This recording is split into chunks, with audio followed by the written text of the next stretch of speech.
अस्सलाम वालेकुम। मेरा नाम डॉक्टर नवीद अहमद शेख है और आज हम बात करेंगे कोरोना के हवाले से कि कोरोना, जैसा कि आप लोगों को पता है कि आजकल बहुत सारे लोग बहुत सारे मिथ्स के पीछे तरह तरह के जो हैं ट्रीटमेंट्स के पीछे भाग रहे हैं। ज़्यादातर उसके अंदर कुछ मजहबी पेशवा भी हैं जो गलत बातें फैला रहे हैं, गलत तरह की चीज़ें के जो है इंस्ट्रक्शंस दे रहे हैं, और कुछ लोग अपनी तरफ से रेसोचिन की गोलियां, क्लोरोक्विनिन की गोलियां, एजिथ्रोमाइसिन की गोलियां खा रहे हैं।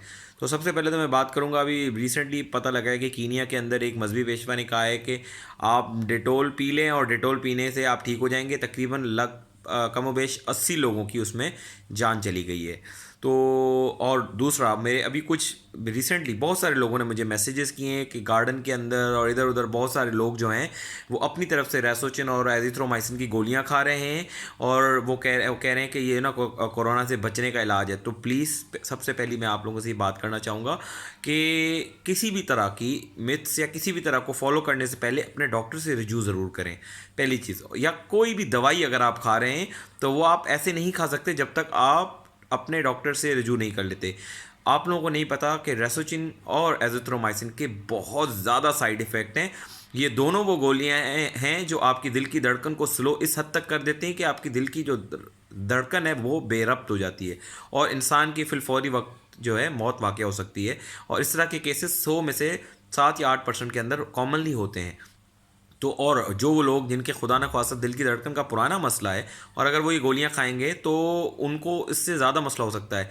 और अगर ये दोनों गोलियां एक साथ इस्तेमाल की जाएं तो इसका रिस्क तकरीबन डबल हो जाता है। इसलिए मैं आप सब लोगों से इल्तजा करता हूं, काइंडली इस किसी भी तरह की गोली, जो अगर कोई भी आपको बताता है कि इससे ये पहली बात तो है कि कोरोना का कोई इलाज अभी तक आया नहीं है। वैक्सीन बन रही है और अभी तक अनाउंस नहीं हुई, और ऑब्वियसली जब तक वैक्सीन बनेगी तब तक इंशाल्लाह ये चीज़ें सेटल डाउन हो चुकी होंगी। और ये एक फ्लू वायरस है, flu virus is like a flu.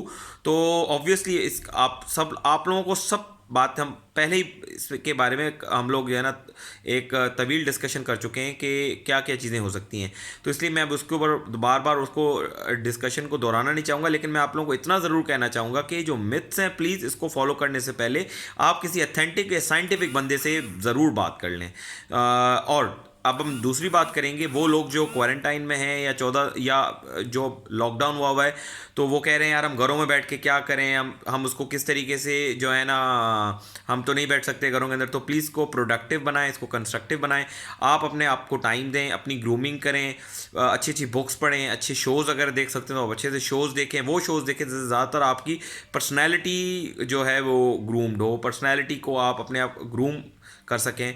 पहली ये चीज़ हो गई। दूसरी वो चीज़, आप अपने आप वो हजरात जो ज़्यादातर ऑफिस में अपना वक्त गुजारते हैं वो अपने बच्चों को, बीवी को टाइम दें, अपने बच्चों के साथ खेलें, उनके साथ एक क्वालिटी टाइम स्पेंड करें। इसके अलावा वो हजरात जिन्होंने अपने जो मियाँ बीवी दोनों काम करते हैं, ऑब्वियसली उन्होंने अपने घर और बच्चों दोनों को टाइम नहीं दिया होगा, तो अपने घर की सफाई करें, गार्डनिंग करें।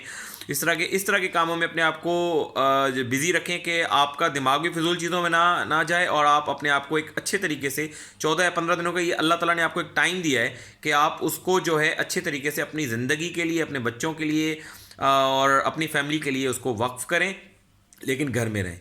और ये जो जिस तरह की भी मिथ्स और उल्टी उल्टी उल्टी सीधी चीज़ें चल रही हैं, प्लीज़ उसको फॉलो करने से गुरेज करें। और अगर कोई भी चीज़ आपने कंफर्म करनी है, आप मेरे पेज पे डायरेक्टली मुझे टेक्स्ट कर सकते हैं उसको कंफर्म करने के लिए, आई कैन कंफर्म यू।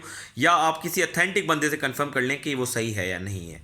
और मुझे उम्मीद रहेगी कि आप इस तरह की मिथ से जो है दूर रहेंगे, और इंशाल्लाह कि हम इस जो भी हमारी ये जो जंग है हम इसके अंदर फतेयाब होंगे। शुक्रिया।